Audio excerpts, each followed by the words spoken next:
Joining us now to get into it is our great friend, tremendous analyst from the Snap Count Show with Charlie Batch, two-time Super Bowl champion Trai Essex. Good morning, Trai. Thank you for joining us. We're just going to open up the floor. Wherever you want to go to start this thing, we'll follow your lead, man. What did you think of the boys last night? Man, that was such a pitiful way to end the season, and I was bamboozled.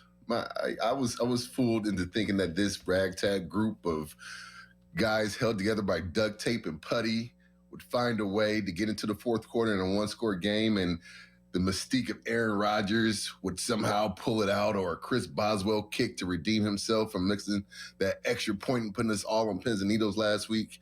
I thought something like that could happen, and boy, was I wrong. I was made to believe that this team could be different than what it has been the last 3 or 4 years, and it is not. It isn't, and it was just a shinier version of it because we had one of the best quarterbacks of all time. His story has been written.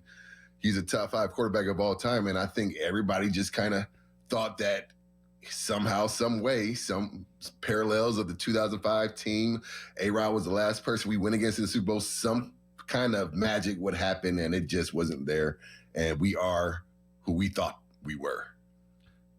Trai, there was no magic up front on the offensive line. That was a masterclass by Houston, 4-man rush all night. Thought this group made progress at times this season. They're certainly young. But where do you start with that? I mean, clearly it's something that needs to be improved this offseason. Well, I'm not going to throw it in for this O-line. They played so well, and I thought actually they were playing like one of the best O-lines in the league. They were going against the best D-line in the NFL. And I was mistaken. I thought that Acrisure would give the offensive line a little bit of an advantage. I thought maybe the footing wouldn't be as clean for these rushers, and they adjusted. Got to give them credit. Danielle Hunter was a menace. This was Troy Fontana's worst game in a long time. And it was, he's going against an all-pro player out there, and got to give Houston's credit because it's not for lack of effort on their part. They were just a better team up front.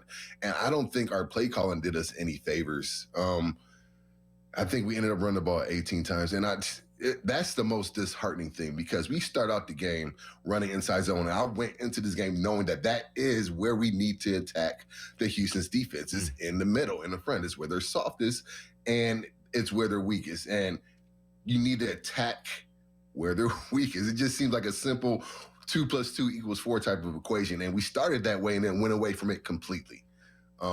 Warren couldn't get hot, couldn't get into a rhythm. I think at one point in the fourth quarter, we had 13 total runs to 30 passes. And it just seems when everything seems obvious what we should do to attack a team, we do the complete opposite. And you got to look at Arthur Smith for that. And I think A-Rod does take some of the blame for that, too, from deviating from some of the play calls pre-snap.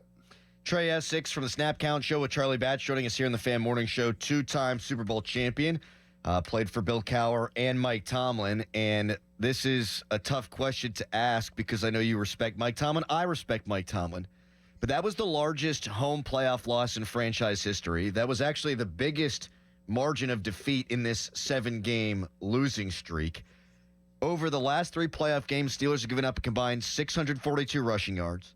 The Steelers are the first team in NFL history to lose 5 consecutive playoff games by double digits. 28 different head coaches have won a playoff game since Mike Tomlin's last win. 4 coaches have won playoff games with 2+ teams. Trai, is it time?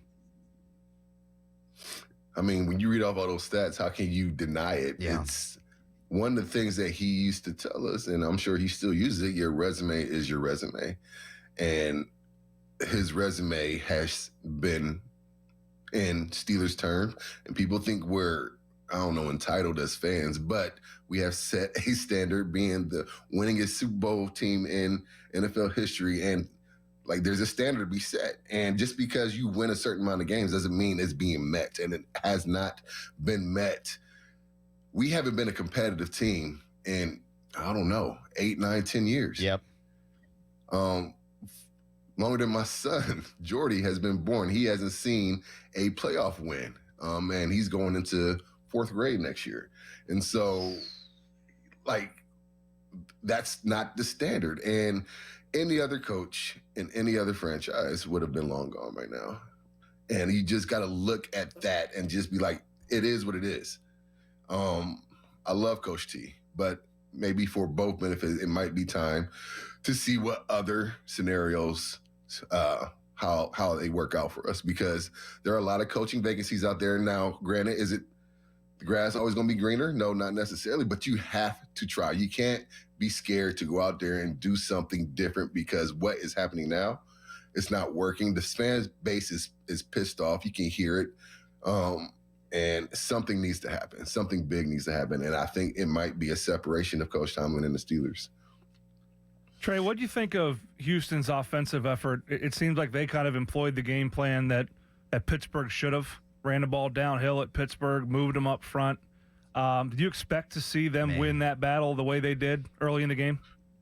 And I think that might be the biggest detriment to what we see with Coach Tomlin. The Steelers haven't looked like the Steelers in a long time. We can't run the ball, and we can't stop the run. Man. And we have devoted resources to both to improve those things. We refuse to run the ball consistently. I don't know why that is game plan each and every week, when it's obvious that when you get Gabe Warren and Gainwell the ball at least 30-plus times, that was our best recipe for success. But we refuse to do it, and then we just can't stop the run. We have too many spurts where we look good. We stopped Jonathan Taylor. We stopped Achane. We stopped Jahmyr Gibbs. But then give Woody Marks a career high and Christian Kirk a career high in the playoff game. And this is supposed to be the historical defense in the preseason. And you devoted second-round draft pick Keenan Benton, first round in Harmon, fourth rounder in Y.A. Black. You got the Hall of Famer in Cam Hayward, and you give all this money to Highsmith and TJ and Patrick Queen, and you draft Peyton Wilson. You expect that front seven to do what you pay them to do and stop the run, and they could not get off blocks. It was frustrating how far the D-line was getting pushed back, how these linebackers weren't filling in the gaps. And you can't really point to just the players. You can't really just point to the scheme. It's a total effort of both, a merging of both not happening, and it was frustrating to see. Trai Essex with us here on the Fan Morning Show. I'm exasperated. Trey, do you think they should run it back with Rodgers, or do you think that's it? That's it. I mean, he's going to be a year older. He's not going to be any more comfortable. He's going to be a year slower. We need something dynamic at quarterback. That's the way the NFL is trending. You see what quarterbacks are left in the league. We only got one old-timer left in Stafford, and he barely won his against Carolina. But everybody else has something that they could build upon in the future. We have to address the quarterback position and not just stopgap it for another year. Ever since Ben has been gone, we have been trying to fill that gap with, I guess and Kenny Pickett, we tried to draft one in the first round pick, but after that, it's Mason Rudolph, it's Justin Fields, it's Russell Wilson, it's Aaron Rodgers. That doesn't work. It does not work. Yeah. So either you got to be aggressive with one of these young quarterbacks in free agency, and Malik Willis, or I don't know, Mac Jones, try to trade for him because I know he has a year left with the 49ers, or I'm not excited about any of the quarterbacks coming out in this draft, but you have to go somewhere and see if you can build something long-term at the quarterback position, because this one-year thing isn't working. Trey, this was wonderful. You have one more? Yeah, you can if you want. We can all do it together, guys. Let's all hold hands here on the subway. I do have one more for the two-time Super Bowl champion, because you know this as playing at the highest level. There's two layers of leadership in an organization: the head coach, obviously, and then what's in that locker room. To what degree do you hold the veterans on this team, Hayward, Watt, and others that have been here, accountable? Do you hold them to the same level of accountability that you hold Mike Tomlin?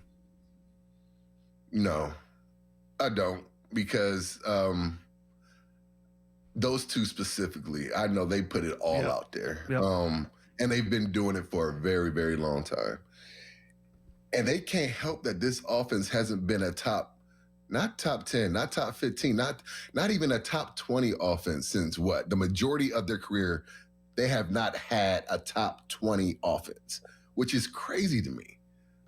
With all the talent that has run through here, obviously since Ben and AB and Le'Veon and the Triple B's left, the offenses have struggled mightily. But they've been the only thing I think that the Steeler fans, when you look at everything, is what gives us hope on a week-to-week basis. Why we fall into these traps of rooting for these teams because of the Cam Haywards and TJ Watts, because you think at any given moment, on any given Sunday, on any given play, that they can make a play to change the tide for this team. And unfortunately, that's what we've all had to depend upon for years, is one of those two guys doing something to give us hope to win the game. And they've done it quite a few times. And that's why fans believe the things that they believe about this team. But it's not their fault. No, I'm not putting any blame on them. People are going to talk about the big contracts that they asked for and the holding out. They deserve every single penny because they had tried their hearts out and nothing has happened for them. And they still keep on coming back. They still want to be here and finish their career here as a Steeler. They didn't want to go anywhere else and do it. So, no. Trey, wonderful analysis as always, man. We've appreciated it all season long, and we'll talk soon. All right, buddy? Appreciate it. All right, brother. Thanks, Have a Trey. good one. Appreciate you. The great Trai Essex. Check him out. Snap Count Show with Charlie Batch. It's a great podcast breaking down the Steelers.